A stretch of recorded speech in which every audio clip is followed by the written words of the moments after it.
Video like जरूर कर लीजिए और ऐसे वीडियो लगातार फ्री में पाने के लिए चैनल को तुरंत सब्सक्राइब कर लीजिए और बेल आइकन को जरूर टैप कर लीजिए ताकि आगे भी सारे वीडियो आपको मिलते रहे। यूट्यूब में फॉलो करते हैं तो प्लीज ये वाला फ्री टेलीग्राम चैनल जरूर ज्वाइन कर लीजिएगा। सारे नोटिफिकेशन सारे अपडेट यहीं पे आते हैं, ध्यान रखिए।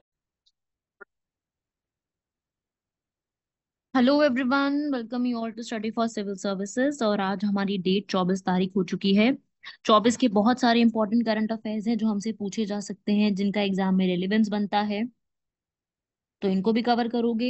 साथ साथ में ही आप सभी लोग, ये है ग्रुप, इसको भी ज्वाइन करोगे, ये भी सारे करंट अफेयर्स देखते रहोगे साथ साथ। और टेलीग्राम चैनल भी ज्वाइन करोगे। इससे आपको फायदा होगा और आपको पता चलेगा कि भाई जो भी अपडेट्स हैं वो आपको मिलती रहेंगी। बाकी देखो, ये हैं 6 इंपॉर्टेंट आर्टिकल्स।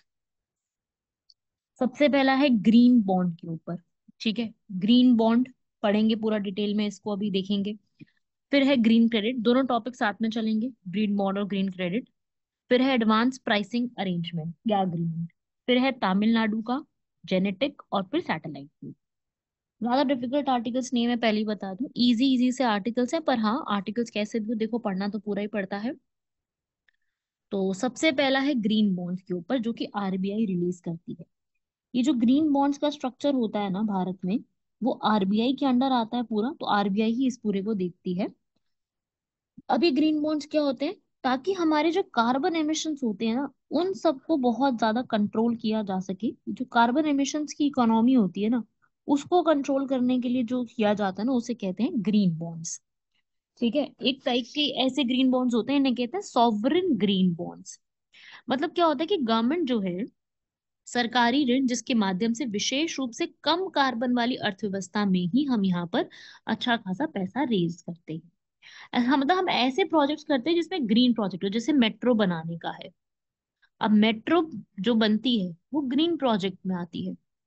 क्यों? क्योंकि पूरी ग्रीन जो मेट्रो है, जैसे दिल्ली का मेट्रो की बात करूँ, क्योंकि वो सबसे बड़ा नेटवर्क है पूरे भारत का मेट्रो का, वो सोलर एनर्जी से चलता है, तो वो ग्रीन में इंक्लूड किया जाता है। ठीक है, उस टाइप को हम क्या कहेंगे, सॉवरेन ग्रीन बॉन्ड्स। ठीक है, तो ऐसे ग्रीन बॉन्ड जो कि आपको कार्बन एमिशंस के ऊपर होते हैं, ठीक है, ग्रीन प्रोजेक्ट्स के लिए ही सिर्फ रखे जाते हैं। और इन वाले बॉन्ड्स पे बहुत इंटरेस्ट रेट भी कम होता है बाकी सबके कंपैरिजन में। और ये इंटरनेशनल लेवल पे सर्टिफिकेशन वाले प्रोसेस होते हैं, मतलब जिससे आपको इंटरनेशनल लेवल पे बहुत अच्छी प्रोग्रेस मिल सकती है।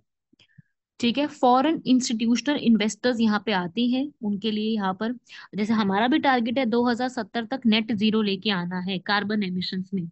ठीक है, तो ये एक अच्छे से हमें स्रोत प्रोवाइड करते हैं इंस्टीट्यूशनल इन्वेस्टर्स।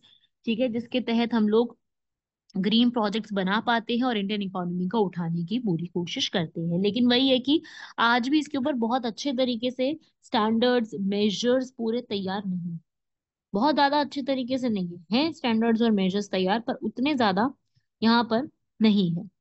तो ग्रीन प्रोजेक्ट्स को आइडेंटिफाई करना, उसकी ऑडिटिंग करना, उसके लिए फ्रेमवर्क तैयार करना, इन्वायरमेंट के मेथड्स को असेस करके पूरा चेक करना, solar power production, electric vehicles की चीजें, सब चीजों के ऊपर कुछ ना कुछ तय करना, वो सारी चीजें यहाँ पर बहुत ज्यादा प्रॉब्लमेटिक होती, क्योंकि वो चीजें पूरे तरीके से इम्प्लीमेंट नहीं हो पाती है।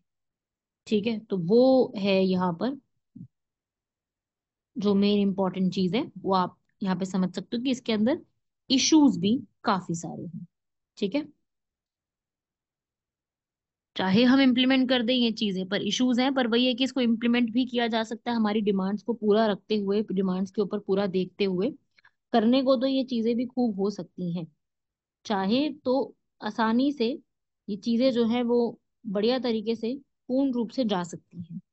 वो बात अलग है कि पूरी तरीके से हुआ नहीं है ये चीज, इसको इम्प्लीमेंट करने में, इसको पूरा लाने में बहुत समय समय लग सकता है। ठीक है भाई, सो वो एक अलग चीज है। चलिए भाई, आगे भी बढ़ लेते हैं और देख लेते हैं यहाँ पर ग्रीन क्रेडिट। इसी के लिए हमारी इन्वायरमेंट मिनिस्ट्री ग्रीन क्रेडिट देती है। और इसी में ही ग्रीन क्रेडिट होता क्या है, मतलब क्या, अगर एनवायरनमेंट में अगर आप कुछ भी बेटर करते हो, एनवायरनमेंट में आप योगदान देते हो, किसी भी फॉर्म में आप योगदान दे सकते हो, अगर आप किसी भी फॉर्म में योगदान दे रहे हो, तो उससे जुड़ा हुआ जो आपको स्टेक होल्डर प्राइवेट कंपनी जो आपको फायदा दे रही है, उसे कहते हैं ग्रीन क्रेडिट। ठीक है, ताकि सस्टेनेबल लाइफस्टाइल हो। और जो हमारे प्रधानमंत्री एक लाइफ शब्द लेके आए थे, लाइफस्टाइल फॉर एनवायरनमेंट, ये ऐसा इनिशिएटिव हम प्रमोट कर सके। एनवायरनमेंट में क्या चाहते हैं हम, बेसिकली चाहते क्या है भाई, हमारे यहाँ पर वृक्षारोपण, ट्री प्लांटेशन, जल प्रबंधन, कृषि, अपशिष्ट प्रबंधन, वायु प्रदूषण में कमी, ये चीजें चाहिए। बिकॉज इंडिया में वायु प्रदूषण के हालात आपको पता है, अभी जो रिपोर्ट आई है उसके हिसाब से इंडिया में जो वायु प्रदूषण के है, इंडिया पूरे वर्ल्ड में थर्ड नंबर पे आता है। पहला बांग्लादेश है, फिर पाकिस्तान है, फिर भारत है। लेकिन जो जितनी भी सिटीज हैं कंट्री में, तो हम चाहे थर्ड हैं, पर 10 टॉप सिटीज जितनी भी आती है उनमें से 9 सिटी भारतीय हैं। फर्स्ट है बेगूसराय, सेकंड है गुवाहाटी, थर्ड है इंडिया, सॉरी दिल्ली। तो इस प्रकार से भारत के अंदर खूब ये चीजें हैं। और हमें मैंग्रोव को कंजर्वेशन करना, हमें, हमारे पास बहुत सारे काम है चीजों को करने के लिए। तो उसके लिए पूरा गवर्नेंस, उसका पूरा एडमिनिस्ट्रेशन चाहिए होगा, उसका पूरा फ्रेमवर्क तैयार करना होगा। जो हमारे फॉरेस्ट हैं वो जो डिग्रेड होते जा रहे हैं, उस डिग्रेडेशन को खत्म करना होगा।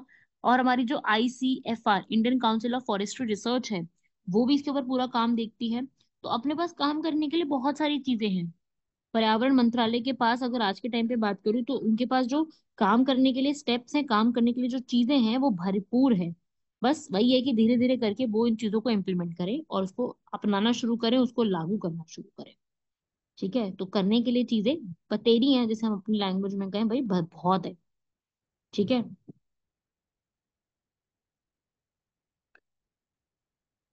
लेकिन पूरा सक्सेसफुल इवैल्यूएशन करो कि भाई हमारी, अब हम इसमें देखते हैं कि भाई एक प्रत्येक पेड़ को एक ग्रीन क्रेडिट के बराबर मूल्य दिया जाता है, क्योंकि उससे जितना भी ग्रीन क्रेडिट निकलता है वो उसको आप इस्तेमाल करते हो। तो ग्रीन क्रेडिट प्रोग्राम में ये बोला है कि भाई इससे फॉरेस्ट का इकोलॉजी खराब हो जाती है। कई लोगों का ऐसा भी मानना है कि इसमें फॉरेस्ट की इकोलॉजी पूरी बर्बाद हो जाती है, खराब हो जाती है, कई लोग ऐसा कहते हैं। कई लोग कहते हैं कि भाई ट्री प्लांटेशन में इशू है। कई लोग कहते हैं कि ग्रीन डेजर्ट्स बन जाएंगे इससे। मतलब अलग अलग लोगों की अलग अलग, जो एक्सपर्ट्स हैं, जियोलॉजिस्ट हैं, उनकी अलग अलग राय हैं। कोई कहता है प्लांट अगर आप ट्री करोगे तो डिग्रेडेड लैंड पार्सल्स हो जाएंगे, ठीक है, वो वेस्ट लैंड चले जाएंगे, कई ड्राई लैंड हो जाएंगे। ठीक है, तो आगे आने वाले समय में यही है कि अगर हम ट्री को काउंट करने की जगह ट्री को और ज्यादा लगाने पे फोकस करें, तो हम वापस से अपनी स्पीशीज को जो है वो बचा सकते हैं। सैटेलाइट के थ्रू चेक कर सकते हैं, डिग्रेडेड चीजों को वापस से लेकर के आ सकते हैं, डिग्रेडेड लैंड को वापस से प्रमोट कर सकते हैं। तो एनवायरनमेंट की प्रैक्टिसेस को बहुत अच्छे तरीके से प्रमोट किया जा सकता है, अगर इसके ऊपर पूरे एक तरीके से सारी चीजों को लागू किया जाए। तो काफी सारी चीजें हैं इसके अंदर जो मैं आपको बता रही थी। ठीक है, सो ये है बेसिक बेसिक बातें ग्रीन क्रेडिट और ग्रीन हाउस के ऊपर। ऐसे ही अगला आर्टिकल आता है एडवांस प्राइसिंग अग्रीमेंट। हमारा जो central board of direct taxes है, वो यहाँ पर एडवांस प्राइसिंग अग्रीमेंट जो है उसके ऊपर जो है वो कह रहा है कि काफी ज्यादा देखा जाएगा। इस पे होता क्या है, एडवांस प्राइसिंग अग्रीमेंट एक तरीके से अग्रीमेंट होता है जो कि टैक्स पेयर, जो टैक्स दे रहा है, और जो टैक्स अथॉरिटी होती है उसके बीच में किया जाता है। ठीक है, ट्रांजैक्शन प्राइसेस को कम करने के लिए, ताकि टैक्स अथॉरिटीज को पूरी जानकारी रहे। उसे कहते हैं एडवांस प्राइसिंग अग्रीमेंट, जिसमें इंडिया जो है वो यहाँ पर बिजनेस करने वाले लोगों को आसानी उपलब्ध करवाने के लिए ये चीज कर रहा है, ताकि इजीली हो जाए, मल्टीनेशनल जितनी भी कंपनीज हैं वो इजी तरीके से इस सब चीजों को लागू कर सके। ठीक है, तो उसे हम कहते हैं, यहाँ पर आप पढ़ सकते हो। ठीक है भाई, अब बहुत तरह तरीके के होते हैं ये, वो भी अभी हम देख रहे हैं कि काफी सारे टाइप के ये हमको देखने को मिलेंगे। डिफरेंट डिफरेंट इसके अंदर भी प्रोस्पेक्ट्स होते हैं, जैसे कि यूनिलैटरल, एक ही, बायलैटरल, दो लोगों की, मल्टीलैटरल, मल्टीलैटरल क्या हो गया भाई, मल्टीपल लोगों की। तो इस तरीके से ये भी होती है कि काफी सारी चीजें भी इसमें होती हैं, जो प्रोसीडिंग्स की जाती हैं।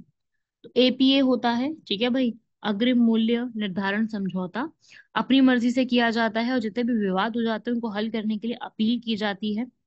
तो उसे हम कहते हैं यहाँ पर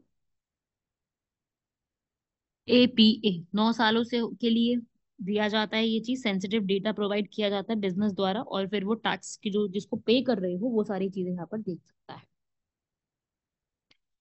ठीक है भाई, ये आप रीड कर सकते हो इधर, ये सारी चीजें।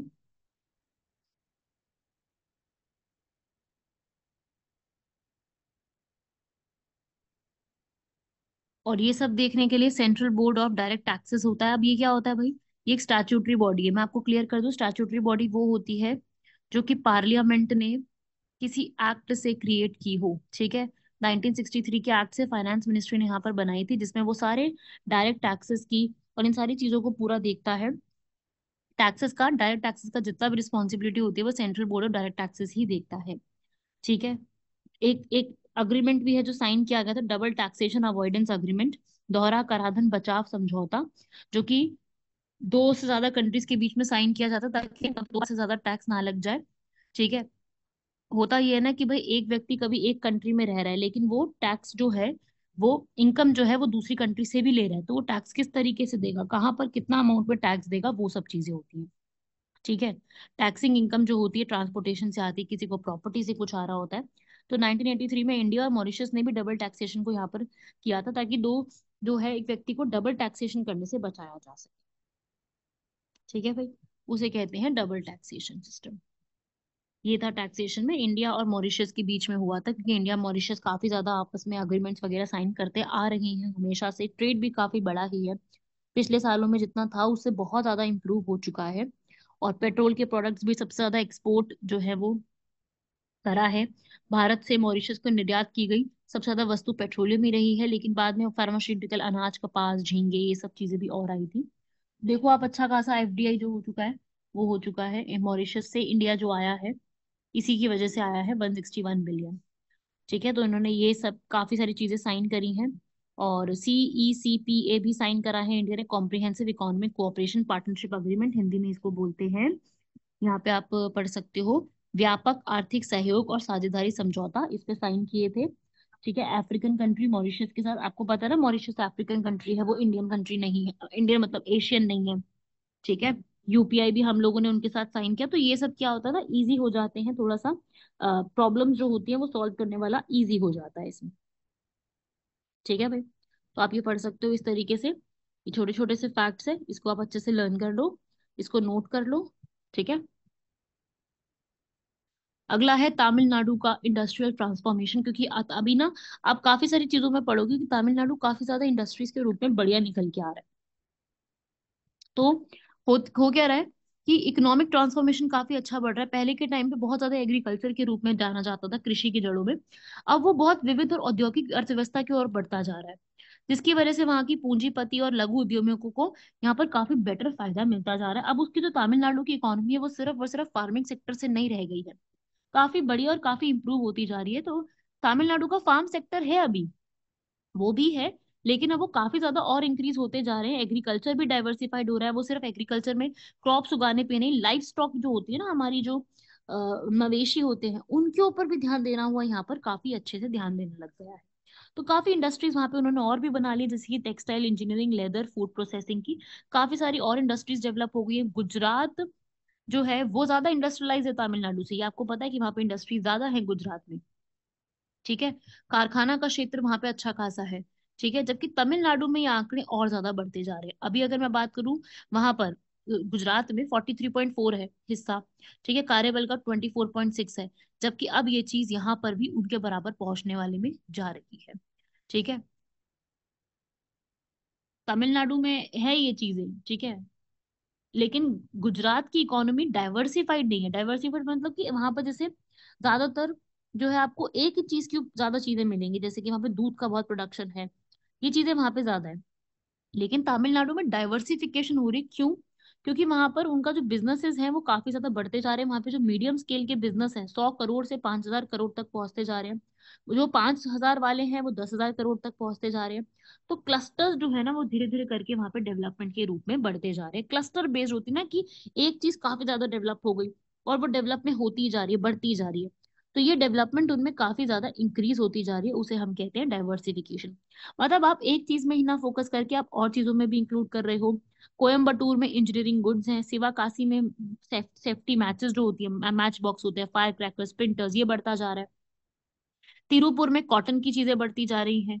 आप इधर रीड करो, तिरुपुर में कताई मिलों, इंजीनियरिंग सामानों के लिए, कोयम्बटूर में सुरक्षा माचिस, पटाखे, छपाई, इन सब की चीजें। तो अब काफी डाइवर्सिफिकेशन है, केवल एक ही चीज नहीं वहां पे हो रही है, काफी सारी चीजें वहां पे बढ़ती जा रही हैं। तो एग्रीकल्चर से बाहर भी निकल के आ रहे हैं, और एंटरप्रेन्योरशिप भी जो है वो, ऑर्डिनरी लोग भी आगे बढ़ते जा रहे हैं, मर्केंटाइल क्लासेस भी यहाँ पे बढ़ती जा रही है। सोशल प्रोग्रेस काफी अच्छी जो है वहां पे देखने को मिल रही है तमिलनाडु में, क्योंकि वहां पर इंडस्ट्रियलाइजेशन का मॉडल डिसेंट्रलाइज्ड हो गया। ऐसा नहीं कि सारी पावर एक ही व्यक्ति के हाथ में, वहीं से सारी आपको पावर लेनी है। वहां पे पावर जो है वो डाइवर्सिफाइड हो गई, डिसेंट्रलाइज्ड हो गई, केवल एक ही व्यक्ति के पास सारी पावर नहीं रह गई है। ठीक है। इकोनॉमिक और पॉलिटिकल डायमेंशन में केवल एक ही के पास नहीं है, सबके पास अलग अलग डाइवर्सिफाइड में पावर है, जिसकी वजह से ये चीज पॉसिबल हो पा रही है। ठीक है भाई, जो गांव के लोग हैं वो भी आगे बढ़ते जा रहे हैं, इक्वालिटीज बढ़ती जा रही है, एम्प्लॉयमेंट थोड़ा सा इंक्रीज हो रहा है। जब एम्प्लॉयमेंट इंक्रीज होगा तो कुछ ना कुछ फायदे वहां पर मिलेंगे ही मिलेंगे, और इस चीज के बेनिफिट जो है वो होंगे ही होंगे। ठीक है। चैलेंजेस भी इसके अंदर ये है, स्किल का गैप तो आता ही आता, बट फिर भी काफी सारी चीजें वहां पे बढ़ती जा रही है। ठीक है। तो वहां पे डिसेंट्रलाइजेशन में गांधी का जो कॉन्सेप्ट है आर्टिकल 40 के हिसाब से, कि आपको प्रोडक्शन में सारी सारी पावर जो है वो एक ही व्यक्ति के पास नहीं होनी चाहिए, विकेंद्रीकरण होना चाहिए पावर्स का। विकेंद्रीकरण होगा तभी फायदा होगा, और उसी से ही जो है हमारे लघु स्तरीय श्रम केंद्रित उत्पादन इकाई, इन सब में हमें बेनिफिट देखने को मिलेगा। तो ये सब चीजें यहाँ पर है। खादी और विलेज इंडस्ट्री से KVIC भी है, खादी विलेज इंडस्ट्रीज का मिशन, जिससे सारी चीजें बेटर हो रही है। Small scale labour intensive production जो है वो बढ़ती जा रही है। सरकार की भी पहले प्रोडक्शन से जुड़ा हुआ इंसेंटिव दे रही है।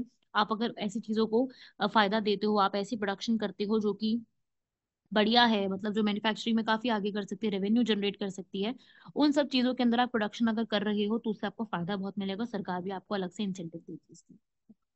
उसकी गति शक्ति प्रोग्राम तो आप जानती है, गति शक्ति, भारतमाला, सागरमाला, काफी सारे प्रोग्राम्स ऐसे चल ही रहे हैं इंडिया में। भारतमाला प्रोग्राम याद कर लीजिएगा। माला मतलब क्या होता है, जोड़ना। किसको? भारत को। भारत को कैसे जोड़ोगे भाई? भारत को जोड़ोगे आप हाईवेज, एक्सप्रेसवेज, इन सब चीजों से बना के। तो यहाँ पर रोड और हाईवेज की डेवलपमेंट हो रही है। सागरमाला में क्या है? सागर, सागर का मतलब क्या होता है? पानी, और माला मतलब जोड़ना। तो पानी को, पानी के जितना भी पोर्ट है हमारे, उनको जोड़ने की बात हो रही है। इंडिया में स्टार्टअप मिशन चल रहा है, गति मिशन सिस्टम चल रहा है लॉजिस्टिक्स के लिए।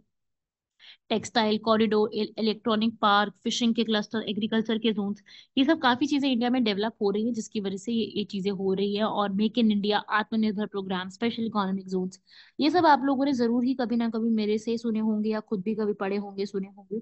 तो ये वही टॉपिक्स हैं जो इंडिया में आज के टाइम पे रन कर रहे हैं, और इन्हीं की वजह से इंडिया में जो तमिलनाडु है उसको काफी सारी चीजें यहाँ पर फायदे में मिल रही हैं। तो वही है, बेसिक कॉन्सेप्ट है, बेसिक चीज है, याद करनी है सब लोगों को इसके ऊपर, कि यहाँ पर क्या इंपॉर्टेंट चीजें हो रही हैं। ठीक है। तो ये आर्टिकल था, ज्यादा बड़ा आर्टिकल नहीं था, बस बेसिकली तो मुझे आपको बाकी सारी चीजें भी बतानी थी, कि ये भी और भी चीजें हो रही, केवल एक ही चीज नहीं है, बहुत सारी चीजें इस प्रकार से हो रही। ठीक है। फिर आता है भाई अगला टॉपिक, पार्किंसंस डिजीज, जो कि USA में बहुत जबरदस्त हो रहा है। न्यूरो जेनरेटिव डिसऑर्डर है, लोगों के न्यूरोलॉजिकल नर्व्स में जो है वो डिसऑर्डर पनप जाता है, जिसे पार्किंसंस डिजीज कहते हैं। USA में बहुत हुआ है, जिसमें लोगों की डोपामाइन प्रोड्यूसिंग खत्म हो जाती है ब्रेन के अंदर, जिससे मोटर और नॉन मोटर सिम्टम्स बढ़ने लगते हैं। ये डिजीज बढ़ता जा रहा है, लेकिन धीरे धीरे ट्रीटमेंट नहीं आया है। इसको हम रोके कैसे इसका खत्म करें, इसका कोई भी इलाज नहीं आया है। इसे कहते हैं पार्किंसंस डिजीज। जिससे क्या होता है कि इंसान की जो न्यूरोलॉजिकल क्षमता होती है ना, काम करने की जो क्षमता होती है, नर्व से जो क्षमता होती है, वो बहुत कम हो जाती है। इसको ये होता क्या है, इसका ये होता क्यों है, इसके पीछे का रीजन अभी भी नहीं पता चला है। लेकिन इसमें क्या होता है कि आपकी काम करने की जो मूवमेंट होती है वो बहुत कम हो जाती है, आप धीरे धीरे चलते हो, आपका काम भी बहुत धीरे धीरे करने लगते हो, एकदम से चक्कर आने लग जाते हैं। और बहुत सारी फैक्टर्स होते हैं, हो सकता है आपके किसी जेनेटिकली भी रहा हो, आपके किसी पेरेंट का रहा हो, वो भी एक कारण हो सकता है। उसके बाद एनवायरनमेंट का भी कारण हो सकता है। तो कारण इसमें कुछ भी हो सकता है, और ऐसा कहा जा रहा है कि USA में पिछले सालों में यह डबल ही हुआ है, और इसका बर्डन बढ़ता जा रहा है। अब पूरे वर्ल्ड में जितने भी डिजीज होता है, उसका 10% इंडिया के लोगों को होता है। और ये मेन में ज्यादा होता है, वुमेन के कंपैरिजन में महिलाओं में ये कम होता है, पुरुषों में ज्यादा देखने को मिला है। और ये वृद्ध व्यक्तियों में अधिक होता है, क्योंकि वो जो है इस तरीके की चीजों को, उनमें ये प्रवृत्ति रहती है। ठीक है। अभी क्या है, कैसे आया, इस सबका कुछ भी अभी नहीं पता है। ठीक है। मोटर सिम्टम्स में तो ये होता है, मोटर में क्या होता है ना कि मतलब मोटर में होता है ना, काम करने वाली चीज, आप धीरे चल रहे हो, आपको एकदम से कंपकपी हो जाती है, कठोर हो जाते हो, चलने में कठिनाई हो जाती है। नॉन मोटर में होता है कि आपको एकदम से हेल्थ की प्रॉब्लम हो गई, सोने में दिक्कत है, ये सब चीजें हो जाती हैं। तो उसका क्योर क्या है, इसका इलाज क्या है, वो अभी भी नहीं आया है। बस ये है कि एक डोपामाइन की आपकी जो कैपेसिटी होती है, जो कम हो जाती है, उसको इंक्रीज करने के लिए लेवोडोपा करके एक मेडिसिन आती है, वो इसके उपचार में उपलब्ध है। बाकी इसमें कुछ नहीं है, और भी कुछ भी इसमें नहीं आया है। जेनेटिक्स और न्यूरोसाइंटिस्ट सब इसको पूरा चेक रखते हैं, कैसे इसको इम्प्रूव किया जा सकता है, इसकी प्रॉब्लम को कैसे सुलझाया जा सकता है। पर अभी भी इसके ऊपर कुछ भी यहाँ पर पता नहीं चला है। ठीक है भाई। आज का लास्ट आर्टिकल भी देख लो, सैटेलाइट के ऊपर है। चाइना ने नई सैटेलाइट डेवलप करी है, जिससे क्या होगा, मोबाइल टावरों की आवश्यकता को दरकिनार करते हुए स्मार्टफोन्स के माध्यम से प्रत्यक्ष रूप से कॉल सहूलियत हो जाएगी। अभी क्या होता है, आपने एक कॉल लगाई, वो पहले मोबाइल के टावर तक गई, फिर उस पर्सन तक गई। तभी तक सुनते हो ना आपके, जब कॉल लगाने से पहले टी टी टी टी की आवाज होती है, वो यही प्रोसेस हो रहा होता है। बहुत जल्दी हो जाता है तो ये चीजें हो जाती है, तो मोबाइल टावर होना जरूरी है। अब चाइना ने सैटेलाइट के थ्रू कॉल्स कर दी है कि आपको मोबाइल टावर्स की भी जरूरत नहीं है, इजीली आप बहुत ही जल्दी कॉलिंग जो है वो कर सकते हो। इस प्रोजेक्ट को उन्होंने क्या नाम दिया है, टियानटोंग प्रोजेक्ट। ये चाइना की सरकार ने 2008 में ही शुरू कर दिया था, जब वहां पे बहुत जबरदस्त अर्थक्वेक आया था, 80,000 लोगों की जान गई थी। तो यहाँ पे इस प्रोजेक्ट का, एक टियानटोंग प्रोजेक्ट का ऑब्जेक्टिव था कि कम्युनिकेशन जो सर्विसेज होती है ना, जो आपस में संचार की सेवा होती है, वो बेस्ट बनाएंगे। ठीक है, कुछ भी कंडीशन में फिर भी करेंगे। टियानटोंग सर्विसेज जो है, जिसमें 3 सैटेलाइट्स लगाई गई हैं अर्थ के आसपास, 36,000 किलोमीटर का वो एरिया कवर कर रही है। मिडल ईस्ट से पैसिफिक ओशन में वो इन्होंने सैटेलाइट जो है वो प्लेस करी है। तो ये स्मार्टफोन जो है, 2023 सितंबर में इसमें एक पहला स्मार्टफोन उन्होंने लॉन्च करा था। हुआई टेक्नोलॉजीज ने वर्ल्ड का पहला ऐसा स्मार्टफोन जो कि सैटेलाइट के थ्रू कॉल्स करेगा, जो कि टियानटोंग सैटेलाइट के थ्रू कॉल्स करेगा। फिर बाकी कंपनीज ने भी इसके ऊपर करना शुरू कर दिया। ठीक है, तो ये चीज है। अब इस इशू में बहुत सारी और भी चीजें हैं, प्रॉब्लम्स। अब देखो, टेक्नोलॉजी चाहे बढ़िया कर दी हो, सब कुछ कर दिया हो, लेकिन इश्यूज तो देखो कुछ ना कुछ तो इसमें आ ही जाते हैं। उन इश्यूज को सरकार जो है सैटेलाइट के थ्रू किस तरीके से सॉल्व करती है, वो देखते हैं। ये कम्युनिकेशन सैटेलाइट सिस्टम है पहला। ठीक है, ये बहुत पुराना सिस्टम चलता आ रहा है, और अब सरकार इस पूरे को स्टार्ट कर रही है वहां की। ठीक है, ये इस सैटेलाइट का काम क्या है मैं बता दूं। चाहे कैसा भी वेदर हो, कुछ भी हो, एशिया, अफ्रीका, मिडिल ईस्ट, किसी भी रीजन में चाइना के यूजर्स जो है, जो इसको यूज कर रहे हैं, वो कहीं पर भी बिना झिझके कॉल कर सकते हैं। ठीक है, तो ये स्मार्टफोन्स आए थे अगस्त में ही, सितंबर में रिलीज हो गए थे ये वाले। पूरा इनके अलग से बहुत सारी सैटेलाइट्स भी हैं जो कि काम कर रही है इसके ऊपर। ठीक है भाई, इसमें लेकिन इसका प्रॉब्लम भी है, इसमें चैलेंज भी आ रहा है कि डायरेक्ट अगर सैटेलाइट की कनेक्टिविटी रहती है, ठीक है, तो उसमें एक प्रॉब्लम आती है, पैसिव इंटरमॉड्यूलेशन। ठीक है, निष्क्रिय इंटरमॉड्यूलेशन जैसी चीज आती है, जिसमें चाइना के जो साइंटिस्ट है इस पूरी टेक्नोलॉजी में, इस कमी को देखने में लगे हुए हैं, इसके सॉल्यूशन को भी निकालने में लगे हुए हैं। तो टियानटोंग प्रोजेक्ट अगर ये पूरे तरीके से और इसकी कमियों को हटा के भी लॉन्च हो जाता है, तो ये काफी बड़ी एक ग्राउंड ब्रेकिंग इंफॉर्मेशन है और ग्राउंड ब्रेकिंग चीज है, जो कि लागू हो जाएगी तो काफी फायदे में ही रहेगा, और ये मेन स्ट्रीम में ही रहेगा आगे की ये चीजें। ठीक है, क्लियर हुआ भाई यहाँ तक? ये थे आज के हमारे आर्टिकल्स। आपको पता है, अब हम 2 क्वेश्चंस भी सॉल्व करेंगे। आपके सामने क्वेश्चन है, आप 1 मिनट लीजिए, वीडियो को पॉज कीजिए, क्वेश्चन को रीड कीजिए, और अगर चाहे आंसर नहीं भी आता, मैं ये नहीं कह रही कि आपको यहाँ पे आंसर ही बताना है, आंसर नहीं भी आता फिर भी एटलीस्ट क्वेश्चन तो रीड करिए, क्वेश्चन पढ़ना भी बहुत जरूरी। ठीक है, क्वेश्चन रीड कर लो, उतना भी जरूरी। तो अब क्वेश्चन देखते हैं। 4P मॉडल, ये एक मार्केटिंग स्ट्रैटेजी में आता है। 4P मॉडल है इंडिया का 4P मॉडल, जो कि क्या कहता है, इंडिया का 4P मॉडल जो है वो कहता है कि भाई पॉलिटिकल लीडरशिप होनी चाहिए, पी से पब्लिक फाइनेंसिंग करो, पार्टनरशिप और लोगों की पार्टिसिपेशन, जिसमें स्वच्छ भारत अभियान जैसे प्रोग्राम्स भी होने चाहिए। तो ये वाला फर्स्ट लाइन तो बिल्कुल सही लिखी हुई।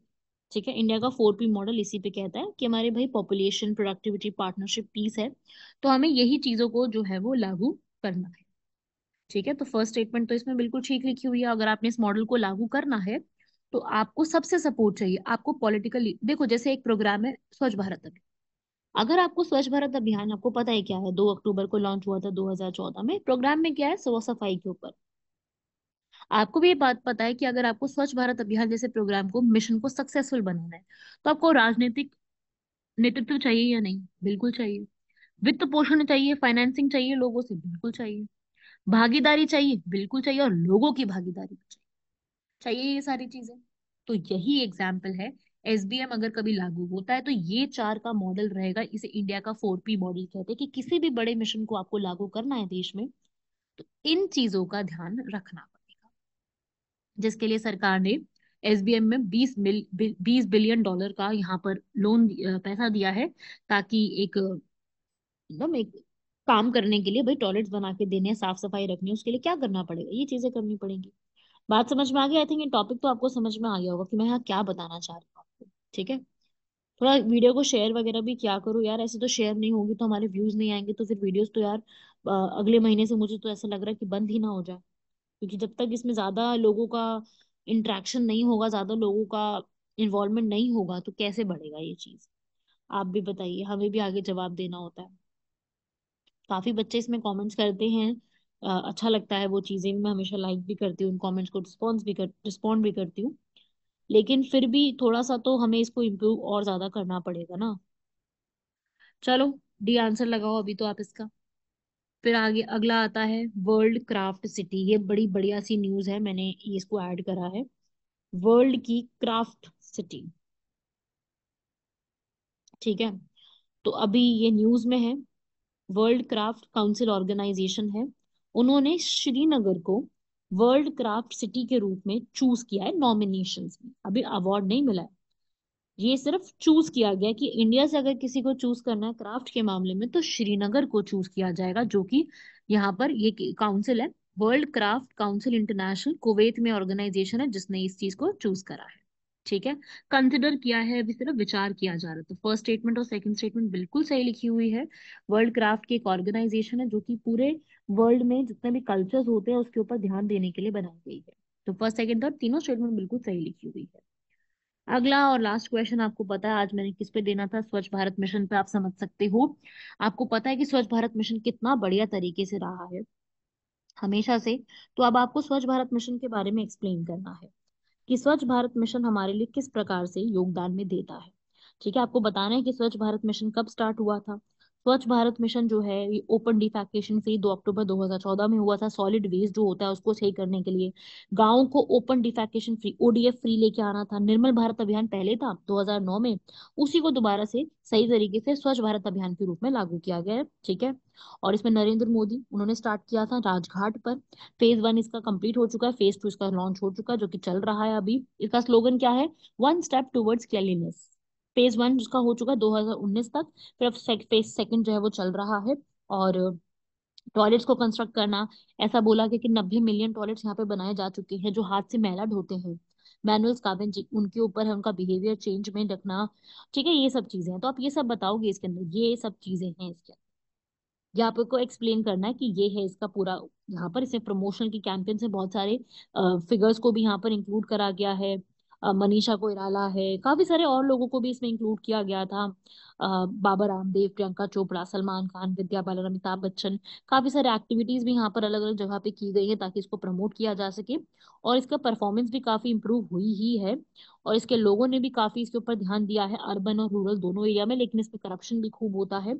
मध्य प्रदेश में 540 करोड़ का स्कैम देखा गया था, जहां पर टॉयलेट्स की कंस्ट्रक्शन के ऊपर सिर्फ पेपर में हुई थी, बात हुई थी कि कितने सारे टॉयलेट्स यहाँ पे बनने थे, पर बने सिर्फ बहुत कम थे। गुजरात में भी इस तरीके से हुआ था, राजस्थान में भी यहाँ पर हुआ था। बोला गया कि भाई जो है टॉयलेट बनवाने के लिए आपको पैसा देना पड़ेगा, लेकिन राजस्थान में ये चीज हुई नहीं है। उड़ीसा में भी हुआ। तो इसकी करप्शन भी आपको बताना है, सक्सेस भी बतानी है कि किस तरीके से ये चीजें लागू हुई है। समझ गए भाई? आप बात समझ गए ना कि किस तरीके से मैं आपसे एक्सपेक्ट कर रही हूँ कि आप ये आंसर कर सकते हो। ठीक है, सो ये है आपका ये पूरा आज का। और कैसी लगी वीडियो कमेंट करके बताना। वैसे कई बच्चे करते भी हैं कमेंट, बट और भी मुझे कमेंट्स चाहिए, मुझे और व्यूज चाहिए इसको, चैनल को कंटिन्यू करने के लिए, वीडियोस को कंटिन्यू करने के लिए। वरना मैं आपको बता रही हूँ कि अगले हफ्ते, अगले महीने से जो उसका मई मंथ आ रहा है, बहुत व्यूज कम होते जा रहे हैं, बहुत कमेंट्स व्यूज बहुत कम होते जा रहे हैं। मुझे करीब करीब 1,000 व्यूज तक चाहिए होंगे, तब जाकर के ये प्रोग्राम सस्टेन हो पाएगा। तो आप लोग जो भी आपके अपने दोस्त वोस्त पढ़ाई कर रहे हैं, सब चीजें, उनको इस चीज को शेयर करो, जितना हो सके आप इस चीज को यहाँ पर शेयर करो, ताकि फायदा मिल सके, ज्यादा लोगों को भी फायदा मिले और हमको भी थोड़ा सा मोटिवेशन मिले आगे बढ़ने की। ठीक है भाई, तो यहाँ तक कंप्लीट कीजिएगा, बाकी मिलते हैं आप सभी लोगों से नेक्स्ट लेक्चर में। तब तक के लिए धन्यवाद, शुक्रिया, जय हिंद।